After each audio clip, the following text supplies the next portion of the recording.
Welcome, everyone. Thank you for being with us today. I am Christine Clark, Director of Graduate Programs in the University of Chicago Professional Education Unit. Our Master of Science in Threat Response Management is sponsoring today's event as part of our 2023 speaker series. We offer these free seminars to our students, alumni, prospective students, friends of the program, the larger University of Chicago, and MSc TRM communities. I'm happy to see attendees from each of these groups represented today. Thank you for joining us. And thank you for your interest in hearing from our guest speaker, Ms. Kaila Lariviere. Ms. Lariviere is Manager of Emergency Management Services for the City of Chicago Office of Emergency Management and Communications, otherwise referred to as OEMC. Kaila is also an alumna of our MSc Threat and Response Management and Instructional Assistant for 2 of our core TRM courses.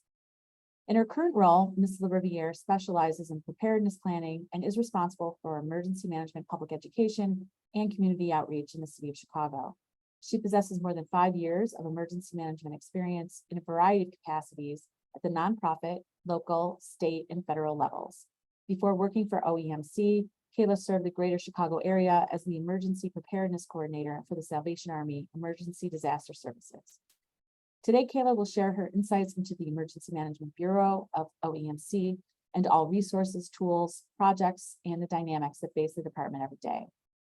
As a reminder, I'd like to ask all of our attendees to remain muted during the presentation, and then we will open up for Q&A after Ms. Lariviere's presentation ends.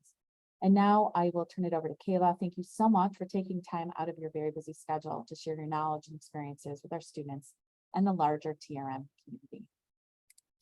Thank you, Christine. Welcome, everyone. Super excited to chat with you all today. As Christine mentioned, I am an alumna of the program. I graduated in 2019, so it's been a little bit of time, and I'm also very fortunate to be an instructor's assistant as well for 2 of the courses, but that's just my side gig. My main one here at the Office of Emergency Management and Communications is a Manager of Emergency Management Services.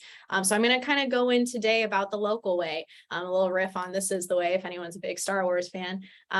But you know, when we talk about disasters, we always talk about how they're local. All disasters are local. They start local, they end local. You might have some county, state, federal partners, nonprofit, private groups that come in and help in the event of a real true large disaster or emergency. However, we all know that at the end of the day, it's left to the local group to really make sure that your community bounces back after the event of an emergency or disaster. So I kind of want to talk about that today. We're going to walk through both blue sky, gray sky days. We're going to talk kind of how our department is structured, slightly unique compared to a lot of other emergency management agencies around the country.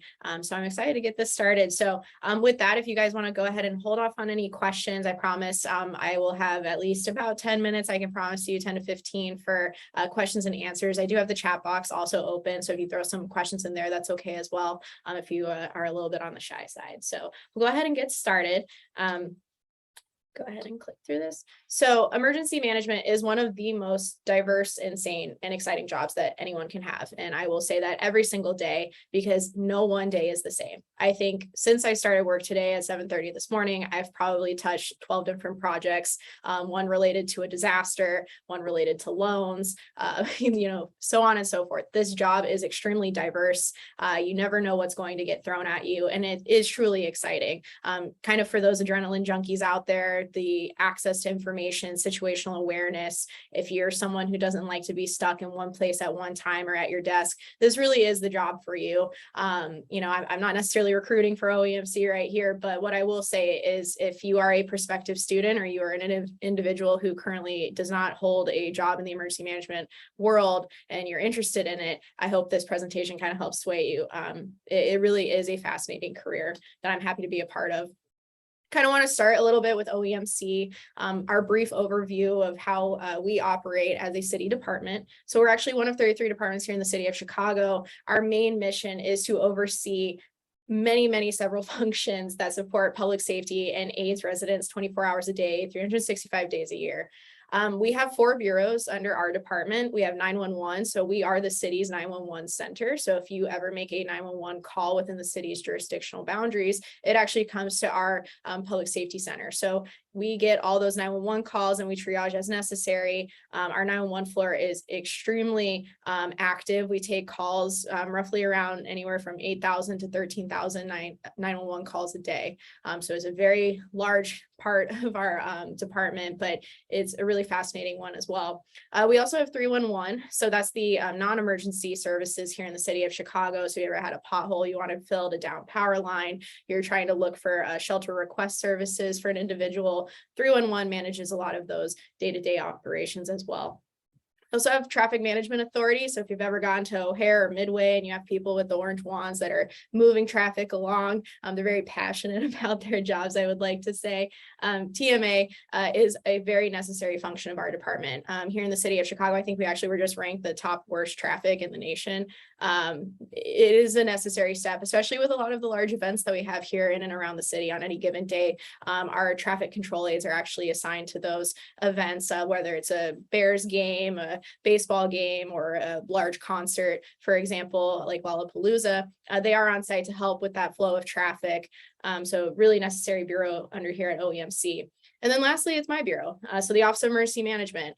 We are a interesting group, and I think a lot of people on the call, hopefully you're at least a little bit familiar with emergency management. I'll kind of go over a couple basics here momentarily, but a lot of people just don't know what we do. But it's also because I think I'd like to say we do it well. We are the coordinating body for pretty much any department you can think of, or any non-government entity here in the city of Chicago that would be required for any type of plan, special event, disaster operation. We are that coordinating body. So kind of a little basic of emergency management 101. So we are responsible first and foremost for protecting the lives of all Chicagoans, and that's following by being the protector, if you will, of Chicagoland property and the environment. Those are the main tenets of any emergency management agency: protect the people, the property, and the environment. So that is really our main tenets that drive us here as that coordination piece between all our public safety agencies. So in order to kind of protect the people, the land, and the environment, we have to go ahead and be that coordinated body. We integrate all activities necessary to build, sustain, and improve the capability to mitigate against, prepare for, respond to, and recover from threatened or actual natural disasters, acts of terrorism, or other man-made disasters. So that really is what drives our bureau here at the Office of Emergency Management. So it can be for planning for someone's worst day or our city's worst day. But we want to make sure we do it the best that we can. So really that is the tenets that drive us here for the Office of Emergency Management as the city's emergency management agency.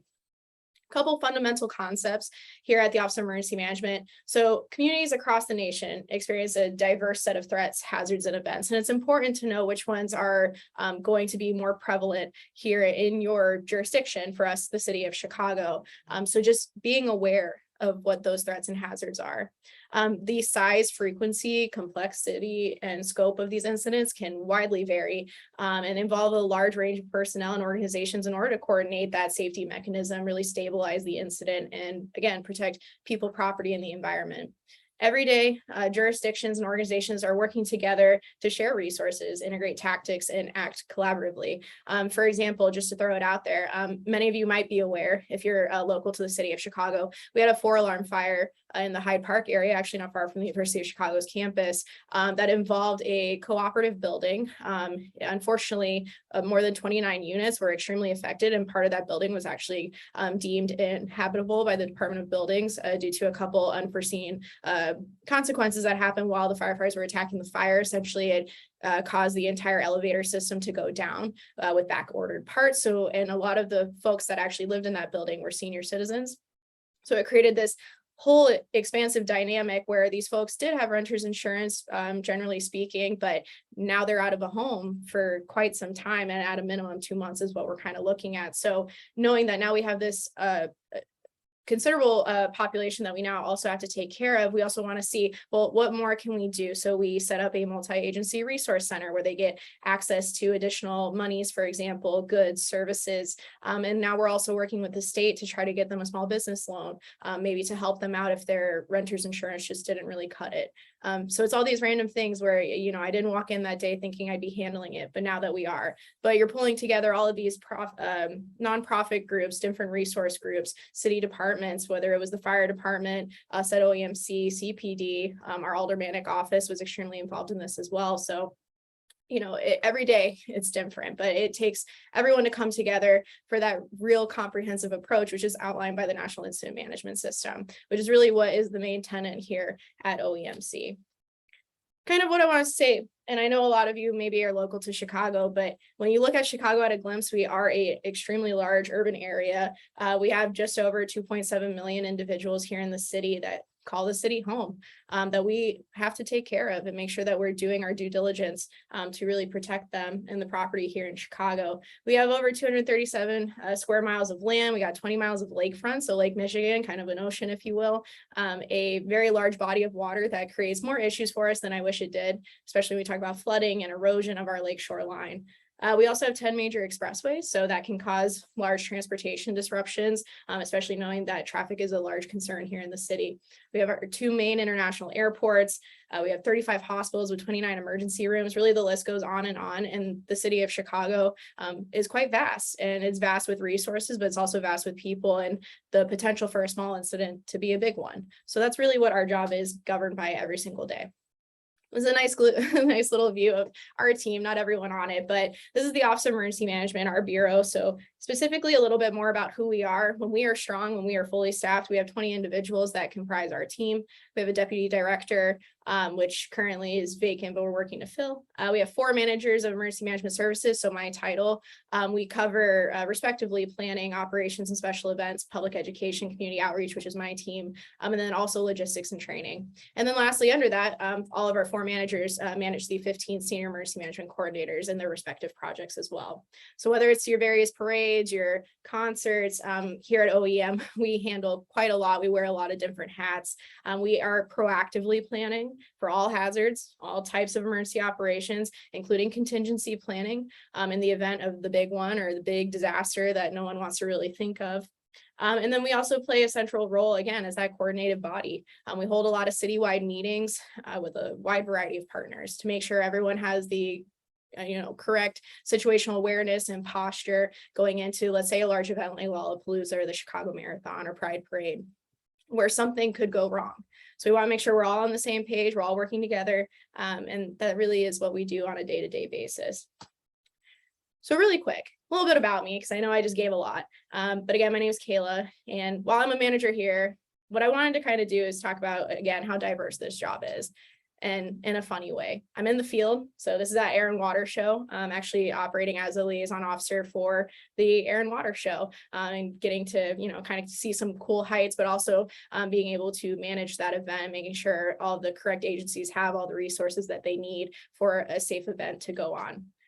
But I also make deliveries where I'm running around town and dropping things off. Really what it comes to here in the city of Chicago's Office of Emergency Management is we all do what we have to get the job done. That is the bottom line. If it needs to get done, we do it. So while I might be a manager, that does not mean that I don't go ahead and get my hands dirty as well, making deliveries, making sure individuals have the right resources, maintaining our warehouses, trailering, large light trailers that get put in certain areas as part of our summer operations, working with the police department. So you name it, I've probably done it in terms of dropping off stuff.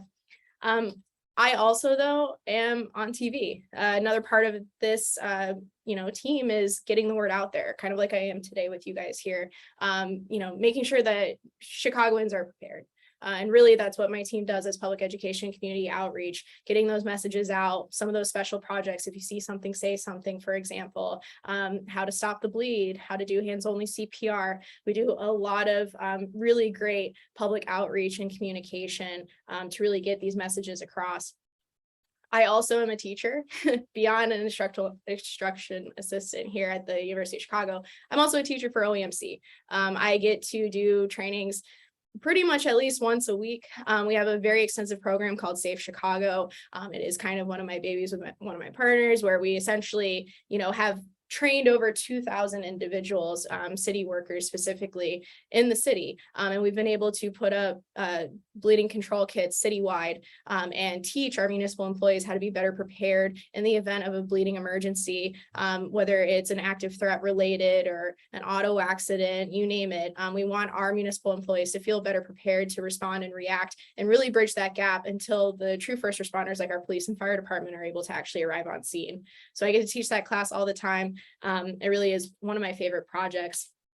But I'm also a planner. When I first initially started at OEMC, I was on the planning team. So any plan you can think of, and we'll break it down here in a moment, I've probably touched in some way, shape, or form. It really is what drives a lot of our responses on a day-to-day basis.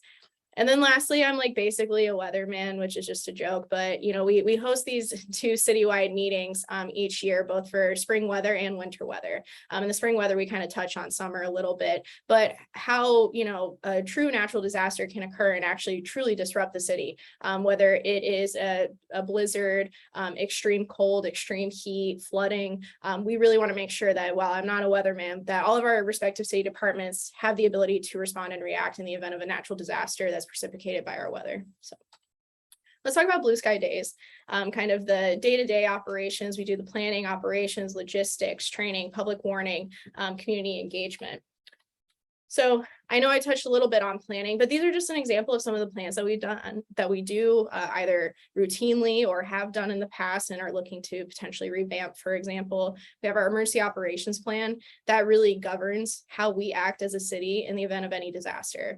There's specific annexes on extreme cold, extreme weather, storms, mass care, evacuations of the city. It has a literal laundry list of how each department in the city responds, reacts, and what they are responsible for in that operation.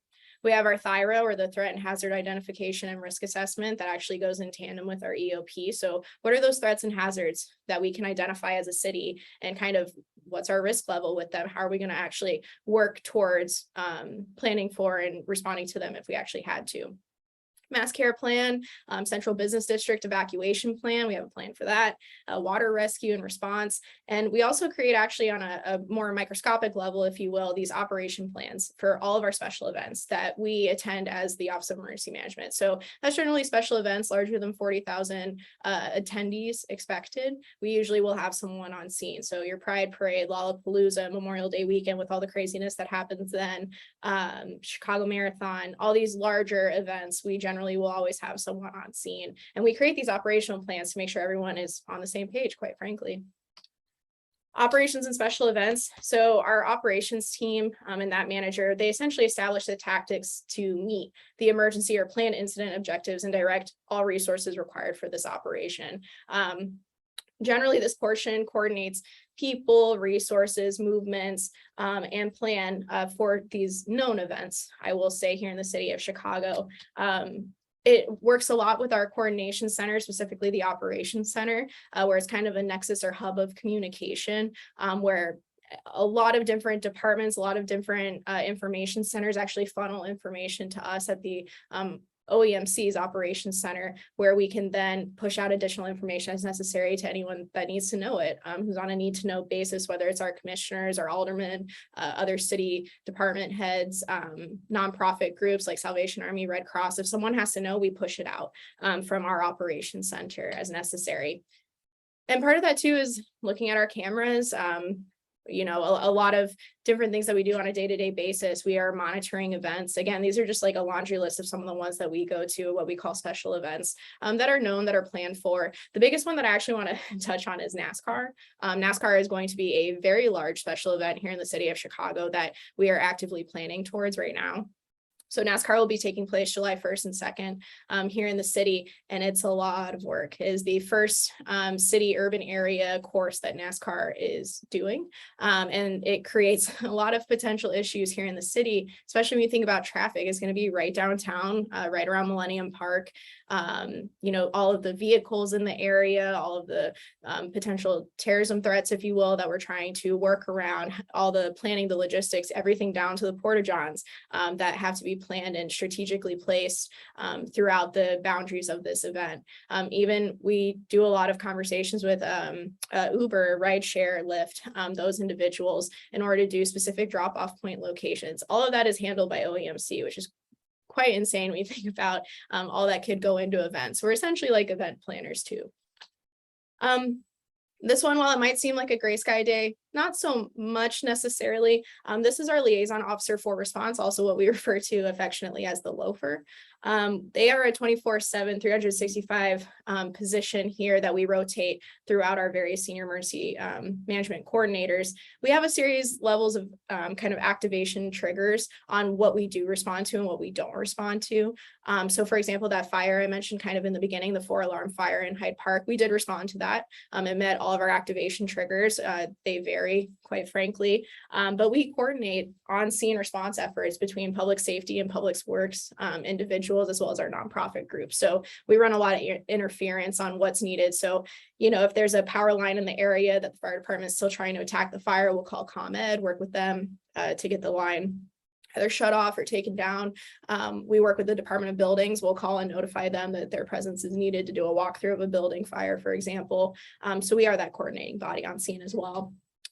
A little bit about logistics. We have 3 warehouses in and around Chicago in the suburbs. They hold a variety of emergency response resources that we might need as a department, specifically cots, blankets, and pillows if we ever had to stand up a shelter, PPE, sanitation supplies, public education materials, MREs or meals ready to eat. So anyone who's been in the military, you've probably had a couple of those. They're not great. However, they are a life-sustaining meal, and they are sometimes used in the event of a disaster. So we keep a large cache of them as well in one of our offsite warehouses. Even unfortunately, body bags. OEMC does keep a lot of different types of materials that potentially could be used for a mass casualty incident if necessary. So that one always tends to scare people, but it's really just making sure we have the right resources as necessary to continue to respond to an incident here in the city. Training and exercise. This is another big portion of what we do on our blue sky days. So our weather workshops, I briefly mentioned, Operation Power Play is a big one. That'll be, I think registration actually goes live on Monday, if I'm not mistaken. It'll be the first power play since 2019, but that's working with ComEd and other public works utilities groups to how would we all effectively respond in the event of a large power outage or utility outage here in the city and kind of the surrounding counties as well. So that's a big one for us. It'll actually be taking place at Soldier Field this year in April. So look out for that if you're looking to attend. We also have our critical infrastructure protection plan, asset infrastructure. So we'll talk about it briefly, but civil unrest in 2020, as a result of the murder of George Floyd, we had to find a way to better protect our city in the event of civil unrest. How do we kind of keep people out of the central business district and protect the property, quite frankly, of those businesses? So a lot goes in on a daily basis here at OEMC, a lot of lessons learned, and how do we move forward from that? Couple public warning tools. I'm just going to fly through these, but I always think they're fun to kind of let everyone know that this is also what we do at OEMC, and it's probably something you've been familiar with. Our digital sign network. So JC Deco, if you ever see on the bottom of these digital billboards all along the highways in Chicago, we actually have a vested interest in them and have the ability to take them over as necessary if there is an alert or warning that we need to broadcast to the public. So if there was a severe thunderstorm watch, for example, in this photo, we will send that out to all of the billboards so anyone on the highway can actually see them as well. Citywide emergencies, Amber Alerts, CPS or our public school closures, we can also put on here as well. During COVID-19, a lot of the slots on those digital sign networks had to do with like getting your vaccination or social distancing or the stay-at-home order that was initiated in 2020 as well. So these boards are very versatile, but also very effective, especially getting folks who are already on the road in the event of a tornado or a storm or something of that effect. Reverse 911, we also have the ability to do. So it's a robocall system for landline phones within a specific geographical area. So for example, if we know that there's going to be extreme cold, we can actually do a reverse 911 call where anyone with a landline will get an automatic message from someone on our team, a real voice message that states, you know, hey, there's going to be extreme cold tonight. Please make sure that your temperature is above 68 degrees in your house. A couple of various protective measures you can do for yourself and your home, etc. So reverse 911 landline's also a really great way. It's also very effective for actually our senior population. A lot of people, as I'm sure you're all aware, tend to not have landline phones these days, but it is effective for especially our older population or more vulnerable populations as well. Outdoor sirens, if you remember or you hear them, the first Tuesday of each month, these actually get tested. The last time it was activated, I believe was this last September of 2020 or maybe October, where they went off for quite literally an hour. That's how long we had varied tornado watches and warnings coming through throughout the entire city of Chicago. We have 112 of them. A lot of them are actually getting retrofitted and upgraded as we speak. But actually another cool function is the sirens that actually are along the lakefront actually have a public address capability where we can pick up a phone and actually speak to anyone on the lakefront, which is, again, very helpful for those natural disaster situations. Our wireless emergency alerts, short emergency messages that get auto pushed to your mobile devices, again, in a specific geographical area. So you can use this for public safety incidents. This was used for the stay-at-home order and curfew that occurred after the civil unrest started in May 31st of 2020. Amber alerts get pushed the same way, tornado warnings, flash flood warnings, as well as presidential alerts. So all of those emergency alerts that come on your phone, we also have the availability to be the body that sends those out as well here at OEMC. Emergency alert system. So these were those radio TV ones you probably heard as a kid, or if you still listen to the radio, you hear them getting tested pretty frequently. Just again, another way to get those really quick, necessary emergency alerts out to anyone who's mobile potentially, or maybe at their home watching TV. Last little bit here for our Blue Sky Days, our public outreach and engagement. So this is really what I'll speak to as my team. We have a lot of different ways and facets that we get information, especially preparedness information out to all the various diverse communities here in the city of Chicago. We have our community emergency response team, which is actually a volunteer agency called CERT. If anyone's interested in joining, you can also send me an email. We have a class coming up March 21st. It's a great way to volunteer for your city and actually respond in the event of an incident. Our public-private task force is a great way that we communicate with agencies in the private sector, kind of create additional situational awareness, learn from them, they learn from us, and it's that shared information operatability that we're always looking for moving forward. It's been a great addition. I believe Tom is on here, who's also an alumna, but you know, we really get to share a lot of this information with these private sector groups, and it just creates additional partners really in the event of an emergency. A lot of campaigns that we do, see something, say something, or suspicious activity reporting, as it's also referred to. Get up, get ready. Our Safe Chicago program, the one I talked about, I get to teach how we actually prepare our municipal employees to respond in the event of an emergency and disaster and provide critical, basic life safety first aid to individuals as necessary before first responders arrive on scene. And then also leveraging those public warning systems. Our team is quite diverse in a lot of the things that we operate on a daily basis, but I breezed through a little bit, just a snapshot of what our Office of Emergency Management projects look like. This is a large list, but honestly, it doesn't even cover everything. What I will say in emergency management, the job is what you make it. If there is something that you are interested in public safety, you really can do it at any emergency management agency, because there's always going to be something that probably sparks your interest or you would like to explore. Really quick about our Gray Sky Days, and this is kind of the last little bit we'll talk about, is kind of where OEMC has been and will be moving forward, and kind of how we posture ourselves here for those large scale incidents that might happen in our city. I know this seems extreme, and if anyone wants to throw it in the chat, I'll give you bonus points if you can tell me what this picture is from or this painting's from. But our Gray Sky Days here in the city, we hope they never happen. We plan for them, however, as necessary. Major disasters that have happened here in the city of Chicago. 1871 was the Great Chicago Fire. So that was what that photo was from. It was a major fire that took over large boundaries of the city, all the way from Roosevelt, all the way up to Fullerton and over towards the side river. So, you know, here in the city, that was extensive. It changed how firefighters actually fight fires. It created a lot of new building code standards. Again, it was in 1871, but it was a devastating fire that took out a large chunk of the main downtown area in the city. So it's a lot of great ways that we learn from them. A couple other big ones. ones, the Eastland disaster, or the boat incident that capsized in the Chicago River, the 1995 heat wave, that was more than 500 individuals lost their life just due to the heat wave. And that was just in 1995. It really was not that long ago. Snowmageddon, as it's affectionately referred to as, or the large blizzard that dumped snow on Lakeshore Drive in 2011 and caused over 400 cars to just be stranded along Lakeshore Drive. And of course, kind of the more known ones that have been in and around media and our personal lives may be affecting it more so than we expected, but COVID-19 in 2020 and ongoing pretty much until now, civil unrest as well in 2020 that happened concurrently, and our new arrivals operation I'll touch on as well here in a moment. But as I mentioned kind of in the entire beginning of this, it's important as an emergency manager to know what disasters your jurisdiction could be facing. And here in the city of Chicago, there's a couple ones that we really do focus on. Chicago is, it's a good thing. It is placed geographically in a good area in the sense that natural disasters, we don't have to deal with hurricanes, we don't have to deal with earthquakes, we don't have to deal with tsunamis, mudslides, large, forest fires, if you will. But that doesn't mean that we won't have a disaster. It's not a matter of if, but when. So things like flooding.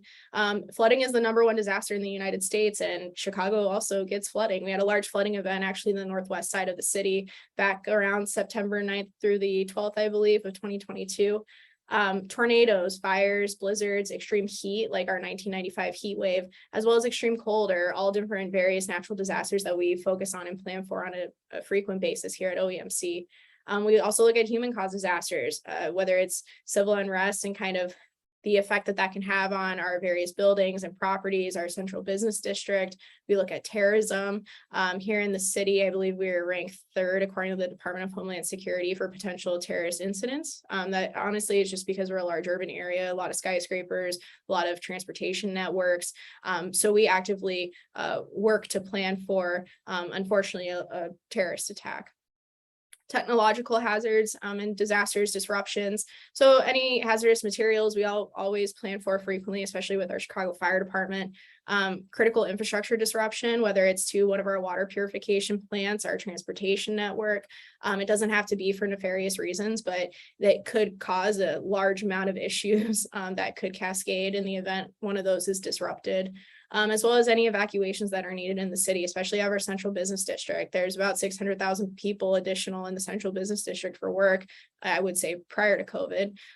But that's additional people that we have to deal with and understand how they need to move out of the city in the event that an incident occurred in the main downtown area. So how do we evacuate them, or quite frankly, evacuate anywhere in the city of Chicago? Something that we plan for frequently as well. Couple incidents I just want to kind of get into before we go into questions with everyone, but the 2020 to 2022, 2023 COVID-19 pandemic. So when I started at the University of Chicago's MSTRM program, the infectious disease course was actually just an elective. And I remember I was telling a student that yesterday, but because of the pandemic and COVID-19, our infectious disease VUCA class actually now is a required course for all first-year students. And it quite simply just wreaked havoc in the United States. And I know I don't really need to remind everyone of what happened in their personal lives, their work lives during COVID-19, but it truly disrupted not only just the United States, but the entire world. And, how it directly had an impact on OEMC here was it was our longest emergency operations center activation on paper. That's where we open up an entire center. We bring in heads of departments or individuals from departments with decision-making capabilities all into one room, where we actually can work through the issue and the problem and get the resources and plans as necessary to respond effectively. It was a ginormous operation. I think the one, I don't want to say benefit, but it kind of was to COVID-19 was everyone was in it together. COVID-19 disrupted everyone from a personal life to their work life. Events were shut down, large spaces, were actually made available easily for shelter, for example, to OEMC, because there weren't any events taking place because everything was kind of at a standstill in an eerie way, as I'm sure you all remember. The logistics behind this was insane. This really was a mass care driven operation. So everything from feeding to individuals who are vulnerable populations like our seniors. How do we get them food if they're not comfortable going to grocery stores, for example? How are we setting up our testing sites? That was a big one. The vaccine sites, like there was one at the United Center. That was a huge logistical haul, getting masks to people. We all know that, for example, a lot of things like toilet paper and hand sanitizer, cleaning products, they were completely sold out of stores. So how do we get that even for ourselves as a city department? So logistics behind this was insane, including the operations and the planning component of it. OEMC did have a pandemic response plan, but I will say we basically just rewrote it following COVID-19 with the health department because it just didn't cut it. COVID-19 truly disrupted everything and really made us take a look at our current plans and how we can effectively respond for, unfortunately, the potential next one. So COVID-19 was just a massive effort, and we saw a lot of firsts. I know not just, us here working, but probably a lot in our personal lives as well, including that stay-at-home emergency order that was issued by the governor and the mayor's office. We activated the National Guard to assist with our shelter sites and our testing and vaccination sites as well. There was, the unfortunate cascading event from COVID-19 was actually this increase in crime and drug overdose and a lot of addictions within the city of Chicago. You see a large spike in these, seemingly not congruent emergencies, but actually really taxed a lot of our public safety departments in a way that I think wasn't really predicted. So COVID-19 had a lot of effects that I know a lot of people probably weren't expecting, and it's still lingering, and a lot of the aftermath of it as well, not to mention the effect it had on our economy as a whole, not just the city of Chicago, but the nation.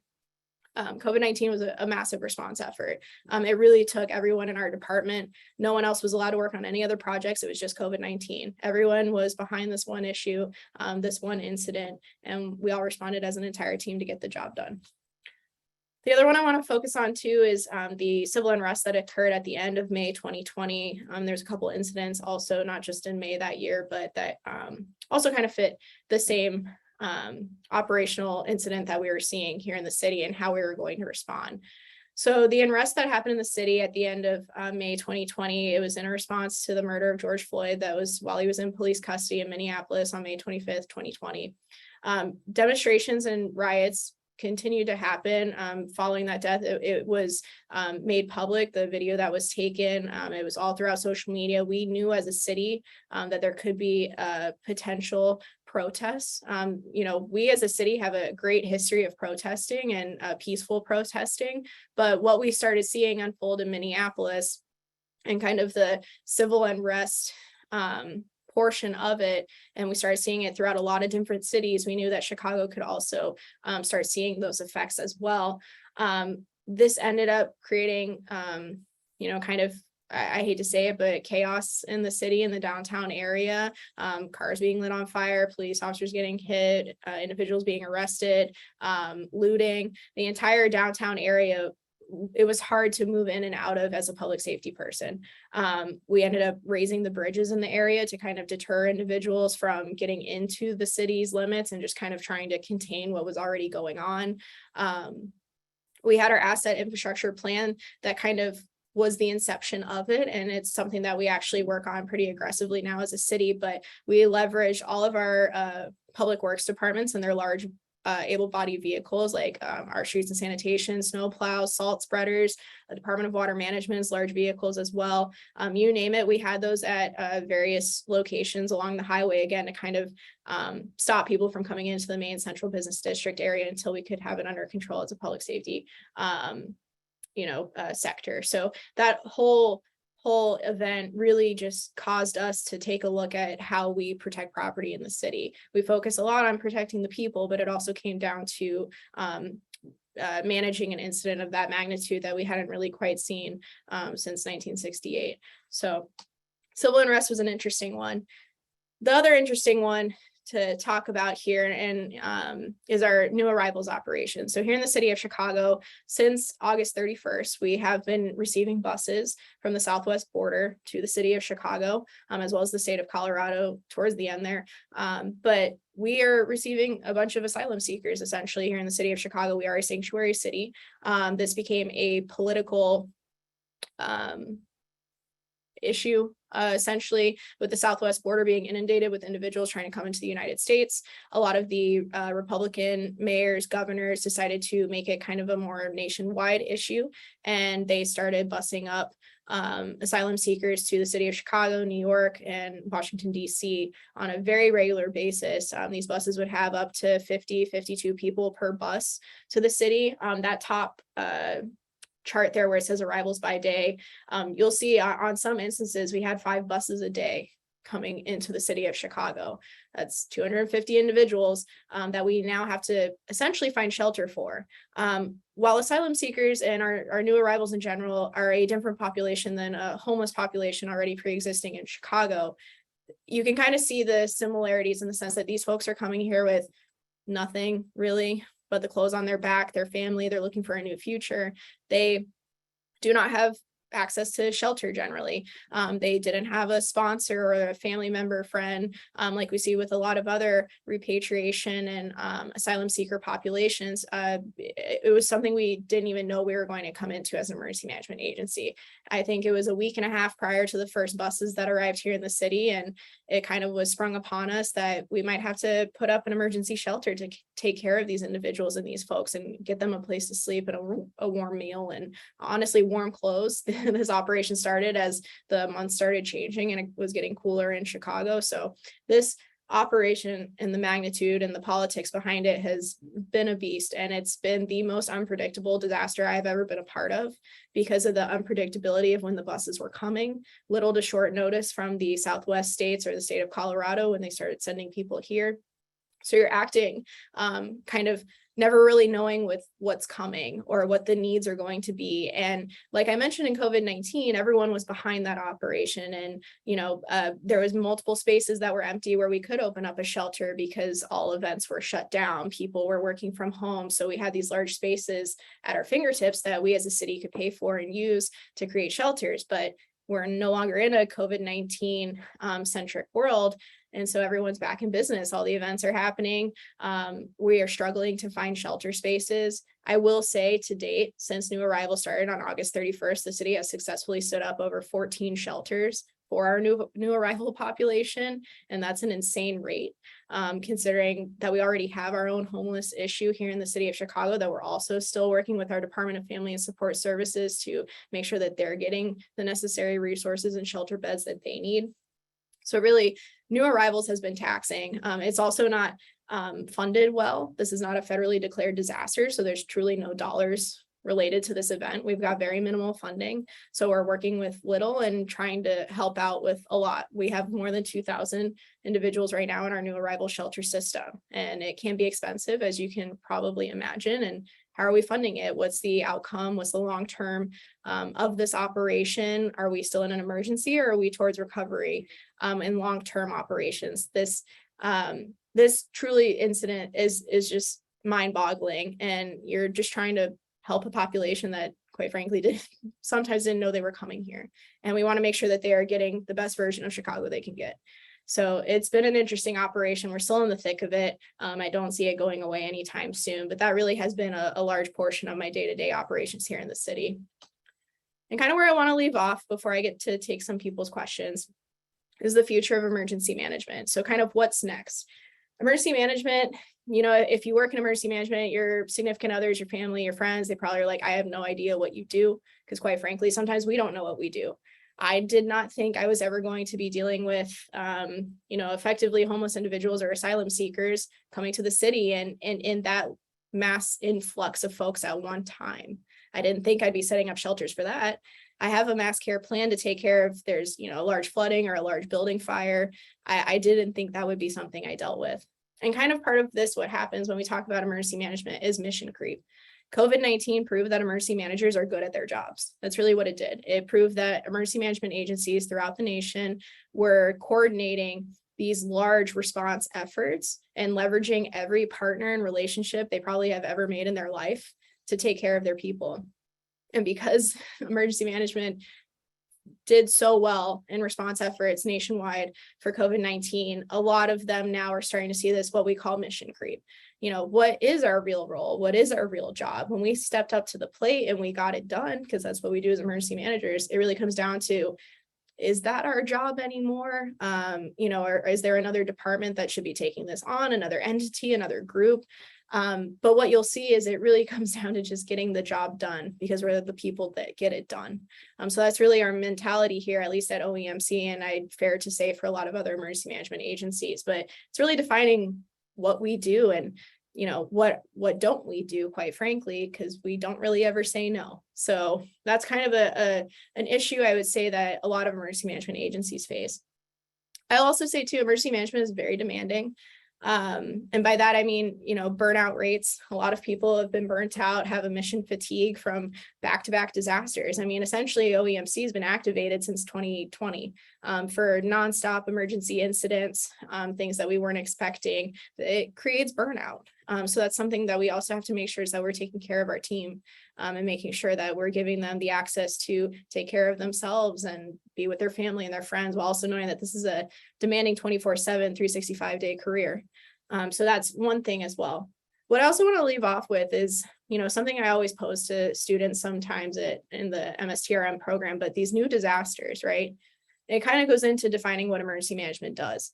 But electric vehicle battery fires, these are actually becoming more and more common. We know that a lot of assets and vehicles around the country, states have different requirements that are going into effect, the cities as well, but more and more people are turning towards electric vehicles, and as well as our buses. I think the Chicago Transit Authority is looking to do all electric buses sometime in mid-2030.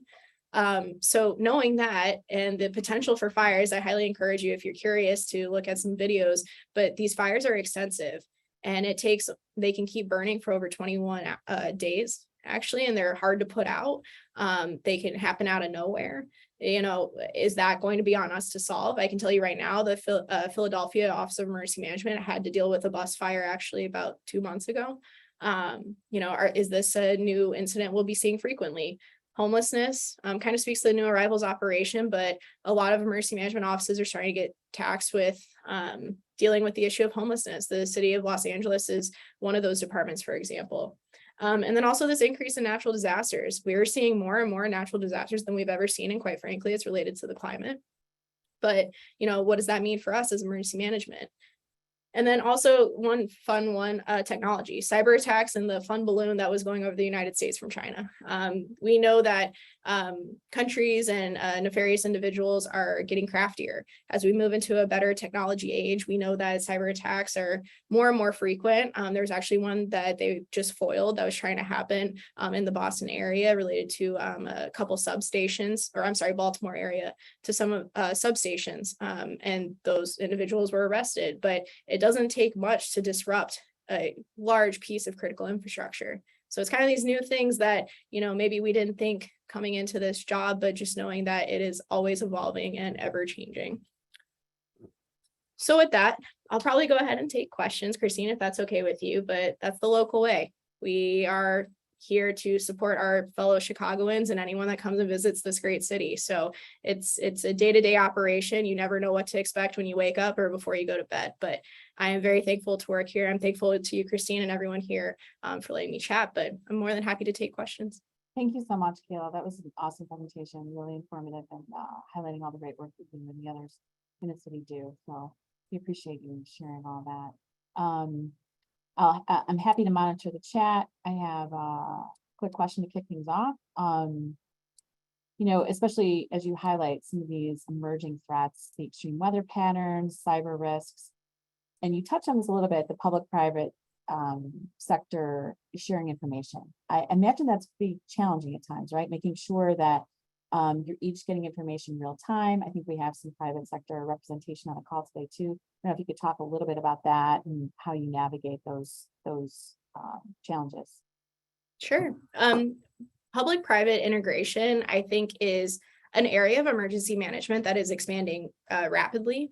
I will say, COVID-19 taught us that a lot of places maybe didn't have continuity plans. They weren't familiar with emergency management. They didn't know that their entire business could be disrupted, or maybe they wanted to help but didn't know how to. There's always room for relationships in emergency management. If there's anything I can say to anyone on this call, make relationships. If you're an emergency manager, you need to know who to call at a moment's notice. And, it's folks that are on our public-private task force that we know that we can call them for any needs of information. A lot of them tend to be in the central business district, downtown area. They're large groups. They represent large high rises, for example, or large security firms within those high rises. They are a great means for us to get information. One way that we've started to increase how we work with the private sector here for OEMC is we actually operate a Slack channel where we facilitate any information that we are made aware of that's potentially going to be public knowledge or maybe not too sensitive by any means. We will share with them, whether it's known planned events for the weekend, known protests for the weekend, special event information when it's marathon weekend. We share whatever we can to this group. We have special presentations about large events coming up in the Chicago area, or intelligence briefings to that sector as well. And quite frankly, what you'll also notice in the private sector is a lot of those folks are actually retired government public safety people as well, or had some touch in the government in some way, shape, or form on that public-private task force. So it's a great integration amongst everyone there. Great, thank you. So we have a question on the career trajectory of emergency managers, kind of open positions, things like that. I know you and I talked recently about this, that jobs are opening up, they're developing, there are more opportunities for people who are interested in this field, and may be directly related to COVID-19 and all that was revealed, that became necessary. So if you talk a little bit about that. We also have a question about the OEMC Malcolm X College Introduction to Emergency Management course. Yeah, sure. So I'll start with the course itself. Anyone who is interested, in an introduction to what OEMC is, what we do. We have just joined forces with the City Colleges of Chicago to actually give an introductory course to their community colleges. We're doing it at Malcolm X, and then I believe Kennedy King coming up here shortly. It's a class that goes about for, I think, 8 weeks. And it really speaks to 911, 311, traffic management, and the Office of Emergency Management.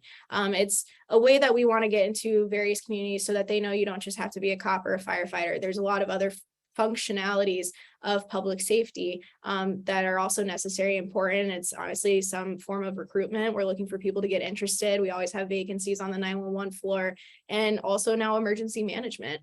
And this will kind of speak to your first question, Christine, is that as you mentioned, COVID-19 revealed a lot. It revealed a lot for not only emergency management agencies, health departments, as well as private sectors, but emergency management became a vital role in responding to COVID-19. And it made a lot of people realize what their gaps were in their operations, both on a day-to-day basis and the event of an emergency. And it's caused the private sector emergency management jobs to explode. A lot of them are actually referred to as business continuity. So that's one thing for folks to know. They're more so known as how do we keep the business running in the event of a large incident like COVID-19, where you instantly have to tell people to go telework, and you hadn't done that before. So business continuity is a big field that's just ever increasing, ever growing. Emergency management, though, in the public sector, there's a lot of vacancies. People are just burnt out, quite frankly. They're tired. They were activated for too long. The sleepless nights, they're noticing the increase in private sector jobs. So maybe they're finding those as new opportunities for themselves. So much so that we saw ourselves here on the Bureau of Emergency Management, we were down 45% in positions. And while we have 20 on a good day where we're fully staffed, we were very, very short staffed. At least in this past couple months, we had folks leave who had been here for quite some time. We had individuals go on family medical leave. So we find ourselves in this dire need of people. So we actually are in the process of doing a mass hiring right now there's opportunities everywhere, quite frankly. Everyone is starting to do more funding for emergency management departments, more funding for positions. A lot of us are grant funded, but I think cities and state, county level governments are starting to realize the need to actually put in their legitimate city, county budget for these positions versus just being grant funded. So That's great. Thank you so much. And it kind of leads into Damon Arnold's question about challenges for the future, funding challenges specifically, and then also maybe a little bit more about the mission creep and will any specialized training be needed for emergency managers in other specialty areas?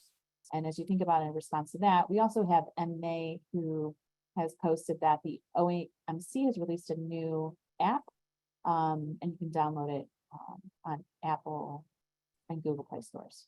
yeah, that's Miss Mary May. She's on our media affairs team here at OEMC. We actually did just announce this morning the phone app release here for the Chicago Office of Emergency Management and Communications. I highly encourage everyone to download it. It really is a great way to, be a part of your digital routine, if you will. When you wake up in the morning, you check the weather, you check your transit, how long is it going to take you to get on the L from one stop to the other. All of that's actually incorporated within our app.